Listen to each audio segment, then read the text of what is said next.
নমস্কাৰ প্ৰিয় দৰ্শক, আজিৰ এই বিশেষ অনুষ্ঠানলৈ আপোনালোক সকলোকে স্বাগতম জনাইছোঁ। মই বিদ্যুৎ দত্তই।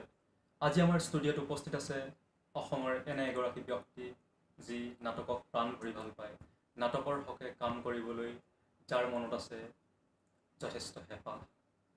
আজি 5 বছৰ ধৰি তেখেতে নাটক বিষয়ে এখন আলোচনীৰ সম্পাদনাৰ লগত জড়িত হৈ আছে। তেখেত অসমৰ সাম্প্ৰতিক সময়ৰ অসমৰ একমাত্ৰ নাট্য বিষয়ক আলোচনী নাট্য চিন্তনৰ মুখ্য সম্পাদক মিণ্টু শইকীয়াদেৱ। আপোনাক আমাৰ এই অনুষ্ঠানলৈ স্বাগতম জনাইছোঁ।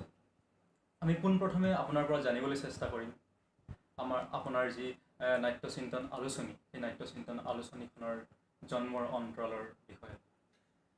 জন্মৰ অন্তৰাল বুলিলে ক'ব লাগিব, মই যেতিয়াৰ পৰা নাটক ভাল পাবলৈ আৰম্ভ কৰিলোঁ, নাটক কৰিবলৈ আৰম্ভ কৰিলোঁ, অলপ নাটক লিখিবলৈ মই যত্ন কৰিছিলোঁ। কিন্তু যেতিয়া কলেজ লেভেল মই পাৰ কৰিলোঁ, কলেজ লেভেল পাৰ কৰি মই যেতিয়া নাটকক ভালকৈ জানিব পৰা হ'লোঁ, নাটকক বুজিবলৈ সক্ষম হ'লোঁ, নাটকক জানিবলৈ মই পাৰিলোঁ, সেই সময়ত মই ঠিক কৰিলোঁ নহয়, মই নাটক নিলিখোঁ, নাটক লিখাৰ বাবে মই উপযোগী নহয়, নাটক কৰাৰ বাবে মই উপযোগী নহয়, মই অন্য ধৰণেৰে নাটকৰ ক্ষেত্ৰখনত এটা কাম কৰোঁ। ভাবিলোঁ মই এখন আলোচনীৰ জন্ম দিওঁ, আলোচনীখন হ'ব কেৱল নাটকৰ। অসমৰ যিসকলে MSR বুলি কোনোবাই ক'ব খোজে, অপেচাদাৰী বুলি ক'ব খোজে, গ্ৰুপ থিয়েটাৰ বুলি ক'ব খোজে, যিয়েই নকওঁ কিয়, এই মানুহখিনিয়ে অসমত আজিৰ তাৰিখত কৰি থকা নাটকখিনিৰ কাৰণে, তেওঁলোকৰ বাবে, নাটক লিখাসকলৰ কাৰণে যদি এখন আলোচনীৰ জৰিয়তে মই কিছু বৰঙণি আগবঢ়াব পাৰোঁ, ভাল বুলি ভাবি পৰিকল্পনা কৰিলোঁ। 2013 চনৰ অক্টোবৰ মাহত আলোচনীখন শুভাৰম্ভ হ'ল। ডক্টৰ অনিল শইকীয়া ছাৰে লখিমপুৰ পোষ্ট গ্ৰেজুৱেট ট্ৰেইনিং কলেজত গৈ আলোচনীখন ইনগ্ৰেশ্যন কৰিলে। আলোচনীখন প্ৰথম পৰ্যায়ত 3 মহীয়া হিচাপে প্ৰকাশ পাই আছিল, কিন্তু এই বছৰ 2018 চনৰ জানুৱাৰী মাহৰ পৰা আলোচনীখন মাহেকীয়া আকাৰত প্ৰকাশ পাইছে। আলোচনীখন কেৱল নাটক বিষয়ক, অসমীয়া ভাষাত প্ৰকাশিত আজিৰ তাৰিখত একমাত্ৰ নাটক বিষয়ক আলোচনী নাট্য চিন্তন। হয়, ইতিমধ্যে আমি আলোচনীখনৰ বিষয়ে জানিব পাৰিছোঁ। আৰু আপোনালৈ মোৰ পোনপটীয়া প্ৰশ্ন এয়ে যে আপোনাৰ যিখন নাট্য বিষয়ক আলোচনী নাট্য চিন্তন, এই নাট্য চিন্তন আলোচনীখন পাঠকে কিয় পঢ়িব? মোৰ পোনপটীয়া প্ৰশ্ন, উত্তৰ দিলে ভাল পাম। চাওক, আলোচনীখন মই পূৰ্বে উল্লেখ কৰিছোঁ কেৱল নাটকৰ। অসমৰ প্ৰত্যেকগৰাকী ব্যক্তিয়ে বা প্ৰত্যেকগৰাকী আলোচনী পঢ়া ব্যক্তিয়ে যে এই আলোচনীখনক আদৰি ল'ব তেনেকুৱা কথা নাই। আলোচনীখন কেৱল নাটকৰ যিহেতু, সেয়েহে নাটকৰ লগত জড়িত হৈ থকা মানুহখিনি অন্ততঃ আলোচনীখনক আদৰি লোৱাটো ভাল হ'ব বুলি মই ভাবোঁ। সমান্তৰালভাৱে যিসকলে নাটকক প্ৰাণ ভৰি ভাল পায়, নাটক নকৰে, নাটক নিলিখে বা নাটক চায়, তেওঁলোকেও মই ভাবোঁ আলোচনীখন আদৰি ল'ব।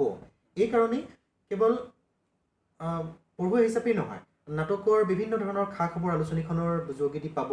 আলোচনীখনত নাটক সম্বন্ধীয় বিভিন্ন ধৰণৰ লেখা মেলা আমি প্ৰকাশ কৰিবলৈ যত্ন কৰিছোঁ, নাটকো প্ৰকাশ কৰিবলৈ যত্ন কৰিছোঁ।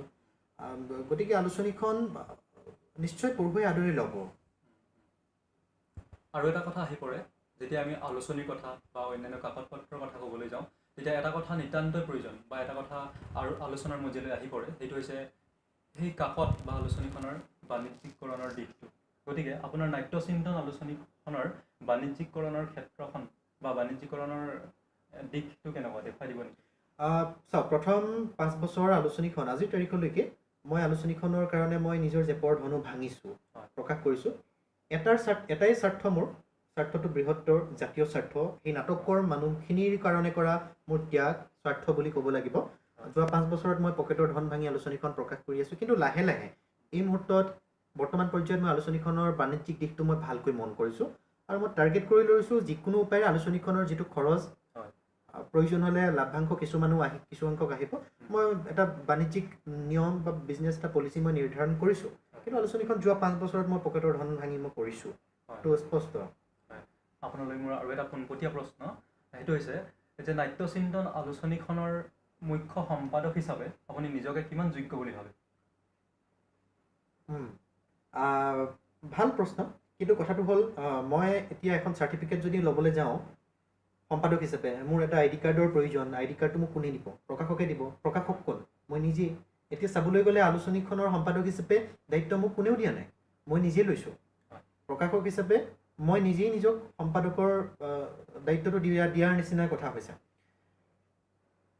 মই উপযোগী হয় নে নহয় মই নাজানো, কিন্তু মই ভাবোঁ নাট্য চিন্তন আলোচনীখন প্ৰকাশ কৰি, আলোচনীখন জীয়াই ৰাখি, নাটকৰ মানুহখিনিৰ বাবে, নাটক ভাল পোৱা মানুহখিনিৰ বাবে আলোচনীখন এখন নাটকৰ ক্ষেত্ৰখনত উপযোগী আৰু প্ৰয়োজনীয় এখন আলোচনী হিচাপে প্ৰতিষ্ঠা লাভ কৰাত মই সফল হ'ম বুলি মোৰ দৃঢ় বিশ্বাস।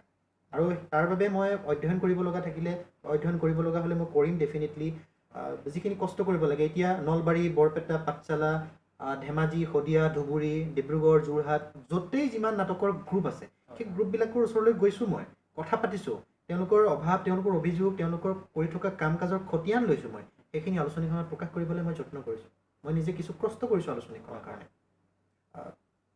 সেয়াই হ'ব আৰু উত্তৰ মোৰ ফালৰ পৰা। আৰু আমি জানো যে সাম্প্ৰতিক অসমীয়া নাট্য সাহিত্যৰ ক্ষেত্ৰখনত নাট্যচিন্তন একমাত্ৰ আলোচনী। গতিকে নাট্যচিন্তন আলোচনীখনক পাঠক সমাজে বা নাটকৰ লগত জড়িত অন্যান্য লোকসকলে কিদৰে আঁকোৱালি লৈছে? বৰ্তমান সময়ত ধাৰাবাহিকভাৱে প্ৰকাশ পাই থকা এখন আলোচনী নাটকৰ ক্ষেত্ৰখনত একমাত্ৰ, কিন্তু অতীতত প্ৰকাশ হৈ গৈছে। নাট্য আন্দোলন 1987ত প্ৰকাশ হৈছিল, আলী হাইদৰে সম্পাদনা কৰিছিল। পংকজ জ্যোতি ভূঞা তেখেতেও এখন আলোচনী সম্পাদন কৰিছিল, কাকত নাট্যবাৰ্তা, ৰতন নগৰে প্ৰকাশ কৰিছিল। চিগাল থিয়েটাৰে কৰিছিল এখন। ইতিহাস গৌৰৱময় ইতিহাস আছিল, ভালকৈ আলোচনী প্ৰকাশো হৈছিল আগতে, কিন্তু বৰ্তমান সময়ত এইখন আলোচনী প্ৰকাশ পাই আছে। আৰু এটা কথা সততে মন কৰা যায়, অন্যান্য আলোচনী বা কাকতবোৰলৈ মন কৰিলে দেখা যায় তাত লবিৰ কথা আহি পৰে। বিভিন্নজনে লেখা দিয়ে, কিন্তু লেখা প্ৰকাশ নহয়, নিৰ্দিষ্ট লবিৰ ক্ষেত্ৰত সীমাবদ্ধ হৈ থাকে।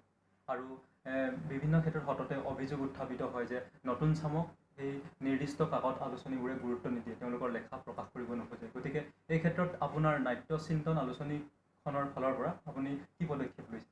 চাওক, এই আলোচনীখনত কোনোবাই লিখিবৰ বাবে কলম আৰু কাগজ তেতিয়াহে উলিয়াই ল'ব যেতিয়া তেওঁ ভাবিব মই নাটক এখনক আলোচনা কৰিব পাৰিম, বা এখন নাটক চাই অহাৰ পিছত এটা লেখা লিখিবৰ বাবে মই উপযোগী বুলি সেইজনেহে ভাবিব। আৰু যিজনে ভাবিব সেইজনে কলম কাগজ উলিয়াই ল'ব। আৰু মই দৃঢ় বিশ্বাস আছে মোৰ, যিজনে কলম আৰু কাগজ উলিয়াই ল'ব এখন নাটক চাই অহাৰ পিছত, এখন নাটক পঢ়ি উঠাৰ পিছত, তেওঁৰ লেখাটো স্বাভাৱিকতেই ভাল হ'ব। অসমৰ নাটকৰ সমালোচনাৰ ক্ষেত্ৰতেই হওক, আলোচনাৰ ক্ষেত্ৰতেই হওক, যিসকল নৱপ্ৰজন্মৰ ল'ৰা ছোৱালীয়ে লিখিছে বা জনা শুনা প্ৰবীণ বা বুদ্ধিজীৱীসকলেও যিবিলাক আলোচনা লিখিছে, সকলোৱে হাত নিদিয়ে কিন্তু নাটকত। গতিকে যিসকলে দিছে স্বাভাৱিকতে মোৰ আলোচনীলৈ পঠিয়াইছে আলোচনীখনলৈ, আৰু প্ৰকাশৰ উপযোগী হৈছে মোটামুটি। আৰু এটা কথা দেখা যায়, সততে খুব মন কৰা যায়, সেইটো হৈছে নাটকবোৰক বা যিসমূহ নাট্যকাৰে নাটক লিখে তেওঁলোকৰ নাটকসমূহক প্ৰকাশন গোষ্ঠীবোৰে প্ৰকাশ কৰিবলৈ ইচ্ছা প্ৰকাশ নকৰে। গতিকে এই ক্ষেত্ৰত আপুনি কিবা পদক্ষেপ লৈছে নেকি তেওঁলোকৰ নাটকসমূহ প্ৰকাশ কৰাৰ ক্ষেত্ৰত? মই লৈছোঁ নে নাই লোৱা তাৰ আগতে মই উত্তৰটো দি লওঁ, কিয় প্ৰকাশ কৰিব নোখোজে। আলোচনীখন জন্ম হৈ আছে নাট্যচিন্তন। আপুনি ক'ব নোৱাৰে অসমৰ প্ৰত্যেক চুকে কোণে নাটক কৰি থকা মানুহখিনি মোৰ এই আলোচনীখন পঢ়িব বা পঢ়িছে। নপঢ়ে। নাটক কৰা মানুহে অধিকাংশই মুষ্টিমেয় সংখ্যকেই আলোচনী নপঢ়ে, মুষ্টিমেয় সংখ্যকেই নিজেই নাটক কৰা খবৰটোও নপঢ়ে।